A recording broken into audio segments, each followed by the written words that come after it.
नमस्कार दर्शक बंधु चुप रहिबा द्वारा आमर अनेक सुफल होता है। यह द्वारा व्यक्ति अंतर्मुखी होता है और अनेक समस्यार समाधान करता है। यही प्रसंग रे एक नैतिक शिक्षा में जानिबा। बहुत दिन तलर कथा, गोटे आश्रम रे सबु शिष्य माने जेतेबेले अन्य काम रे लागी रही थांती सेतेबेले गोटे शिष्य गोटे कोणे रे बसी चुपचाप निज भितर मग्न रुहे। कारण से किए तो जने थिला जे कि मौन माने चुप रहिबार शक्ति को बुझी पारुथला। आश्रम रे कौनसी महत्वपूर्ण निर्णय नेवा समय एही शांत शिष्यर राय को निया जाउथिला, किंतु एही सब जिनिस आउ गोटे शिष्य को बहुत खराब लागुथिला। कारण से गुरुजींकर प्रिय शिष्य बनिबाकू चेष्टा करुथिला। तेणु से गुरुजींक पाखरे अन्य शिष्य मानक कौन दोष और कौन दुर्बल ताकू बाहर करुथिला, जहा द्वारा से चेष्टा करुथिला कि गुरुजी ताकू बुद्धिमान भाविबे। तेणु से निजर कर्तव्य को पूरा करिबार नाटक करुथिला। ताकू किए उपदेश न मागिले मध्य से समस्त को उपदेश सबुबेले देउथाए। एसबु सत्ते बाकी शिष्यों मध्य से बहुत प्रसिद्ध थिला। कारण से बहुत हस और मजा करुथिला एवं समस्त शिष्यों सांगरे मिसुथिला। दिन सारा समस्त सहित मध्य कथा हेउथिला। तेणु समस्त सह तार बंधुता बनी जाइथिला। तथापि गुरुजी तांकर राय नेबा बदल रे से शांत शिष्यर राय नेउथिले और से कथा ताकू बहुत खराब लागुथिला। ताकू लागुथिला कि से शांत शिष्य ठारू अधिक बुद्धिमान। एमिति कथारू से छात्र विषय गुरुजी को जणाउथिले। गुरुजी जानिथिले, किंतु एही शिष्यर गोटे भल उपाय शिक्षा देवा चेष्टा करुथिले एवं चाहूथिले मध्य, जहा द्वारा तार दिन राति बक बक करिबा अभ्यास और नाटक करिबा अभ्यास, अन्यर दोष दुर्बलता बाहर करिबार अभ्यास पूरापूरी नष्ट हेबो एवं मौन को बुझी मौन रही से ध्यानर गभीरता भितर प्रवेश करि पारिबो। सबु भल गुरु एहा ही तो चाहती। चुप रहिबा द्वारा ही सही असीम शक्तिर सत्यता से जानी पारिबो। अनंततार अनुभव आंतरिकतार चुप रही ही करिहेबो। एही जिनिस को से शिष्य को बुझाइबाकू से चाहूथिले। हठात तांकू एक उपाय मिलिगला। से आश्रम सबु शिष्य को पाखु डाकिले एवं कहले, मु तुम्भ मानकू दुई दुई जन ग्रुप करी बांटी अलगा करिबे एवं प्रति दुई जन को अलगा अलगा गाँ को भिक्षा मागिबाकू पठाइबे। आउ जेउ दुई शिष्य सबुठु अधिक भिक्षा नहीं करी आसीबे तांकू आश्रमर दायित्व भार बहन करिबाकू देबी और आश्रमर महत्वपूर्ण क्षेत्र रे राय और मतामत दबार अधिकार ताकू दिया जिवो। एवं कहिले, भिक्षा मागिया द्वारा आम अहंकार नष्ट हुए। समस्ते पूरा मनरु भिक्षा मागिबे। किए मध्य एही काम को अन्य दृष्टिकोण देखिबे नाही, नचेत सेमाने जीवन में बहुत बड़ अनुभव को अर्थात ज्ञान को हासिल करिबारे असफल हो जिवे। गुरुजी जानी सुनी शांत रहुतिबा शिष्य एवं बक बक करुतिबा शिष्य दुई जनकर जोड़ी बनई देले। अस्थिर शिष्यटी भाबुथाए एबे ताकू गोटे मौका मिलिछि से गुरुजी को प्रमाण करदेब कि से केड़े प्रभावशाली। से दुई जन ग्रुप होई गोटे गाँ को जीवा पई निर्णय नेले। दुहे गाँर दुई कोणे भिक्षा मागिबा आरंभ करिवे, जहा द्वारा भिक्षा मागिबा जल्दी समाप्त होई पारिबो। से शांत शिष्यटी जे घर को भिक्षा मागिबा को जाउथिला किछि न कहि केवल हाथ जोड़ी निजर भिक्षा पात्र को तांकर सामना को बढ़ाई दिए।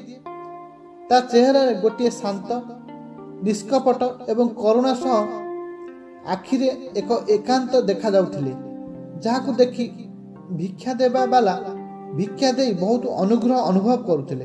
किंतु से अस्थिर शिष्य सबु द्वार को जाई सेठारे किछि ज्ञान देबा को लागि थाए, जहा द्वारा तार ज्ञान को टिके भी लोक माने न शुणी भिक्षा देबा को मना कर देउथिले। तबले भिक्षा मागी दुई जन जाक गाँर मझिरे मिसिले। से अस्थिर शिष्यटी देखिला चुप रहुथिबा शिष्य पाखरे ता ठारू दुई गुण अधिक भिक्षा अछि। यह देखि से मनरे ता प्रति ईर्षा भावना आनी थाए। अस्थिर शिष्यटी एक योजना प्रस्तुत कला।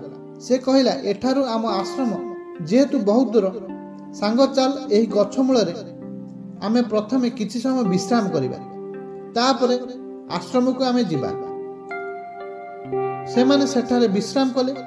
ବିଶ୍ରାମ କରୁଥିବା ସମୟରେ ଅସ୍ଥିର ମନ ଶିଷ୍ୟଟି ଶାନ୍ତ ଶିଷ୍ୟର ଭିକ୍ଷା ବ୍ୟାଗକୁ ଅଲଗା କରିଦେଲା। ଗୁରୁଜୀ ସମସ୍ତଙ୍କୁ ଗୋଟିଏ ପ୍ରକାରର ଭିକ୍ଷା ବ୍ୟାଗ ଦେଇଥିଲେ। ବିଶ୍ରାମ ପରେ ଆଶ୍ରମକୁ ଫେରୁଥିବା ସମୟରେ ଚୁପ୍ ରହୁଥିବା ଶିଷ୍ୟର ସନ୍ଦେହ ହେଲା, ହେଲେ ସେ କିଛି କହିଲା ନାହିଁ। ଗୁରୁଜୀ ଯେତେବେଳେ ଦେଖିଲେ ସମସ୍ତଙ୍କ ଠାରୁ ଅସ୍ଥିର ମନ ଶିଷ୍ୟର ଅଧିକ ଭିକ୍ଷା, ସେତେବେଳେ ଚୁପ୍ ରହୁଥିବା ଶିଷ୍ୟଟି ପ୍ରତିବାଦ କରି କହିଲା, ଗୁରୁଜୀ, ଏ ବ୍ୟାଗଟି ମୋର, ଏ ମୋ ଠାରୁ ଚୋରାଇ ନେଇଛି। ଏହାର ସତ୍ୟତା ପାଇଁ ଗୁରୁଜୀ ପ୍ରଥମରୁ ସମସ୍ତଙ୍କର ଅଜଣାତରେ ସମସ୍ତଙ୍କର ବ୍ୟାଗରେ ଗୋଟିଏ ଗୋଟିଏ ସଂକେତ ବା ଚିହ୍ନ ରଖିଥିଲେ। ସମସ୍ତଙ୍କର ବ୍ୟାଗ ଭିତରେ ସମସ୍ତଙ୍କର ନାମ ଲେଖାଯାଇଥିଲା। ତେଣୁ ଅତି ସହଜରେ ସତ୍ୟ ସାମ୍ନାକୁ ଆସିଗଲା। ଗୁରୁଜୀ ତାଙ୍କୁ କହିଲେ, ସତ୍ୟ କିଏ କହୁଛି ମୁଁ ପୂର୍ବରୁ ହିଁ ଜାଣିଥିଲି। ମୁଁ କେବଳ ସେଇ ମିଛର ଅନୁଭବ କରାଇବାକୁ ଚାହୁଁଥିଲି। ଗୁରୁଜୀ ସବୁ ଶିଷ୍ୟଙ୍କୁ ଦେଖି କହିଲେ, ଶବ୍ଦ ଜାଲ ଭଳି ହୋଇଥାଏ। ଆମର ବହୁତ କହିବା ଦ୍ୱାରା ବହୁତ ସାରା ସମସ୍ୟା ଉତ୍ପନ୍ନ ହୁଏ। ଯେତେବେଳେ ଗୋଟିଏ ବ୍ୟକ୍ତି ଗୋଟିଏ ମିଛ ଏବଂ ଗୋଟିଏ ଶବ୍ଦର ବ୍ୟାଖ୍ୟା କରିବାକୁ ଲାଗେ, ସେହି ମିଛକୁ ନଚେତ୍ ଅନ୍ୟ କୌଣସି ମଧ୍ୟ ଶବ୍ଦର ବ୍ୟାଖ୍ୟାକୁ ଠିକ୍ ପ୍ରମାଣ କରିବାକୁ, ଉନ୍ନତ କରିବାକୁ ଶବ୍ଦର ଜାଲକୁ ବୁଣି ଚାଲେ ଏବଂ ଶବ୍ଦରେ ଫସି ଚାଲେ। ଏହି କାରଣ ନିମନ୍ତେ ସେ ଅନ୍ତର୍ମୁଖୀ ହେବା ବଦଳରେ ବହିର୍ମୁଖୀ ହୋଇ ଚାଲେ। ଯେଉଁ ବ୍ୟକ୍ତି ନିଜକୁ ଜାଣିବାରେ ଆକାଂକ୍ଷା ରଖିଥାଏ, ସତ୍ୟକୁ ଏବଂ ବାସ୍ତବତାକୁ ଜାଣିବାର ଇଚ୍ଛା ଥାଏ, ଜୀବନକୁ ଅନୁଭବ କରିବାକୁ ଅଭିଳାଷ ରଖିଥାଏ, ତାକୁ ପ୍ରଥମେ ଚୁପ୍ ରହିବାକୁ ଶିଖିବାକୁ ହେବ। ଆବଶ୍ୟକତାଠୁ ଅଧିକ କଥା କହିବା ଆମ ଅନ୍ତର୍ଜୀବନରେ ବାଧା ଉତ୍ପନ୍ନ କରେ ଏବଂ ଆମ ଆନ୍ତରିକତାରେ ବିଚଳିତ ଗୋଳମାଳ ସୃଷ୍ଟି କରେ, ଯାହା ଆମ ଦୈନନ୍ଦିନ ଜୀବନରେ ସମସ୍ୟା ଉତ୍ପନ୍ନ କରେ, ଆମ ଜୀବନକୁ ଅଶାନ୍ତ ଏବଂ ଅସୁଖମୟ ବନାଇ ଦେଇଥାଏ। ଯେଉଁ ଅନୁଭବ ସେହି ଚୁପ୍ ରହିବା ଶିଷ୍ୟଟି କରିଥିଲା, ତାହା କେବେ ଅଶାନ୍ତ ଶିଷ୍ୟ କରିପାରିବ ନାହିଁ। କେବଳ ଶବ୍ଦର ଜାଲରେ ଫସି ରହିବ, କିନ୍ତୁ କେବେ ମଧ୍ୟ ହୃଦୟଙ୍ଗମ କରିପାରିବ ନାହିଁ। ସେ ଜୀବନରେ ଗଭୀରତା ବୁଝିବାରେ ଅସମର୍ଥ ହୋଇପଡ଼ିବ। ଜୀବନରେ ଦୁଃଖ ଓ ପୀଡ଼ାର ଅନ୍ତ କରିପାରିବ ନାହିଁ। ତେଣୁ ଅନ୍ତରରୁ ଚୁପ୍ ରହିବାକୁ ହେବ। ଚୁପ୍ ରହିବା ନିମନ୍ତେ ଆମର ପ୍ରଥମ ନିୟମ ହେଉଛି, ଆପଣ କାହାକୁ ବି ନିଜର ପ୍ରତିଷ୍ଠା ବା ପ୍ରଶଂସା ପାଇଁ ଅନ୍ୟକୁ ପ୍ରଭାବିତ କରିବାକୁ ବନ୍ଦ କରିବାକୁ ହେବ। ଯିଏ ଅନ୍ୟକୁ କହିଥାଏ, ସେମାନେ ଅନ୍ୟ ଆଗରେ ନିଜକୁ ପ୍ରମାଣ କରିବାକୁ ଚେଷ୍ଟା କରିଥାନ୍ତି। ସେମାନେ ଦେଖେଇ ହେବାକୁ ଚାହାନ୍ତି ବା ଚେଷ୍ଟା କରନ୍ତି ସେ କେତେ ଜ୍ଞାନୀ, କେତେ ଚାଲାକ, ବୁଦ୍ଧିମାନ, କେତେ ଭଲ, କେତେ ଖରାପ। ଯାହା ବି ପ୍ରମାଣ କରିବା ଚକ୍କରରେ ଶବ୍ଦର ଜାଲରେ ଫସିଯାଆନ୍ତି ଏବଂ ଏହା ଏକ ଅଭ୍ୟାସରେ ପରିଣତ ହୋଇଯାଇଥାଏ। ତେଣୁ ପ୍ରଥମେ ଚୁପ୍ ରହିବାର ଅଭ୍ୟାସ ଧୀରେ ଧୀରେ କରିବାକୁ ହେବ। ଆବଶ୍ୟକ ସ୍ଥଳେ କୁହନ୍ତୁ, କିନ୍ତୁ ଅନାବଶ୍ୟକ ସ୍ଥଳେ କୁହନ୍ତୁ ନାହିଁ। ଏହାଦ୍ୱାରା ଜୀବନର ସୁନ୍ଦରତା ଏବଂ ସ୍ୱଚ୍ଛତାରେ ଉନ୍ନତି ଆସିବ। ଜୀବନ ଶାନ୍ତିମୟ ଏବଂ ସଫଳତାରେ ପରିପୂର୍ଣ୍ଣ ହୋଇଯିବ। ତେଣୁ ଦର୍ଶକ ବନ୍ଧୁ, ମୁଁ ଆଜି ପାଇଁ ଏତିକି ରହୁଛି ଏବଂ ମୋର ଆଶା ଆପଣମାନେ ନିଶ୍ଚିତ ଚୁପ୍ ରହିବେ ଏବଂ ଜୀବନକୁ ଅନ୍ତର୍ମୁଖୀ କରିବେ ଏବଂ ଜୀବନକୁ ସଫଳମୟ କରିବେ ଏବଂ ପ୍ରତ୍ୟେକ ସମସ୍ୟାର ସମାଧାନ କରିପାରିବେ। ତେଣୁ ଦର୍ଶକ ବନ୍ଧୁ, ମୁଁ ଆଜି ପାଇଁ ଏତିକି ରହୁଛି। ନମସ୍କାର, ଧନ୍ୟବାଦ, ଗଡ୍ ବ୍ଲେସ୍ ୟୁ।